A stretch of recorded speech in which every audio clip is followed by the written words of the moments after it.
Islam and Muhammad. So Muhammad is the next master. And he said, kindness is a mark of faith, and whoever has not kindness has not faith. I think that's an important quote from Muhammad. He supposedly received from Saint Gabriel, the archangel. Here's another thing from Muhammad. 4 things support the world: the learning of the wise, the justice of the great, the prayers of the good, and the valor of the brave.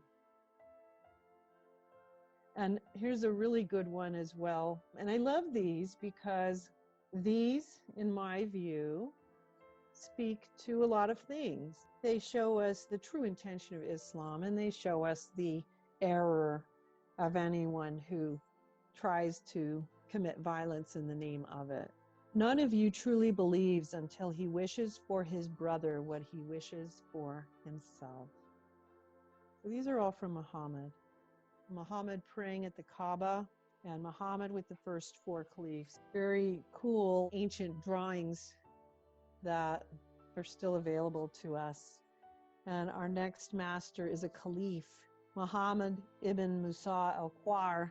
When I consider what people generally want in calculating, I found that it always is a number. I also observed that every number is composed of units, and that any number may be divided into units.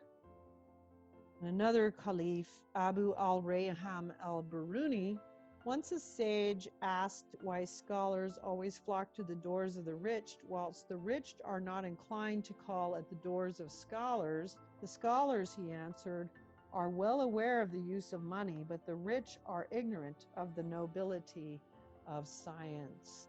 I think that the majority of Muslims probably are very good people. I think terrorism is a different entity. Image of Muhammad ascending to heaven and enthroned in heaven with angels in attendance. Just to make some clarification on that point, when you look at the hadith of Muhammad, Muhammad was a violent man.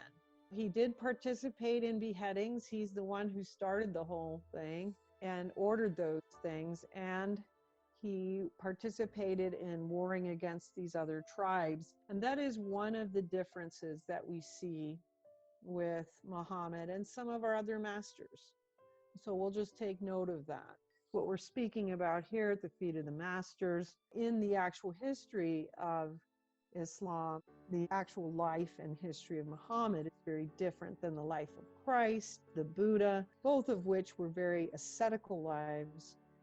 Different, the life of Krishna, very different lives than the life led by Muhammad. St. Paul was pretty radical. He was involved in the stoning of St. Stephen, who's the first Christian martyr, and then he was involved in a lot of the first Christian martyrs before his conversion. And so, yeah, he was viewed with terror by the Christians of his day. And so when he first underwent his conversion, people were terrified and weren't sure whether or not they should trust him or trust the conversion. The Milarepa lore was pretty scary lore, I have to say. It's pretty shocking, actually.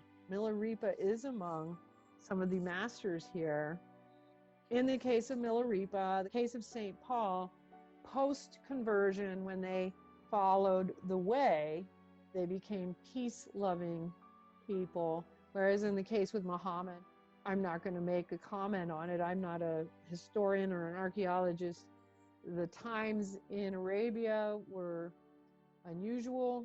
I'm not going to make the judgment on that, but I do think it's something that does need to be noted. And there might be more to the story of Muhammad that I'm not aware of as well.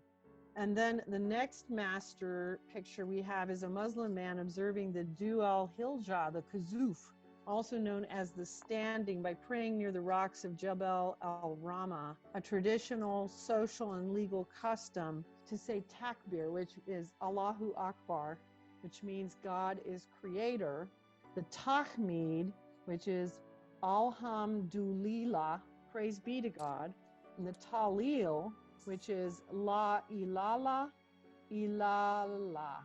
There is no deity but God, and I apologize for my translations. And Tasbih, which is Subhanallah, glorified is God. During the first 10 days of Dhul Hijjah, Muslims should say takbir loudly in the mosque, the home, the street, and every place where it is permissible to remember Allah. So this prayer, known as the standing, is a pretty significant devotion that we see in this Muslim man observing it as the Du al-Hijjah. Hopefully I got that close.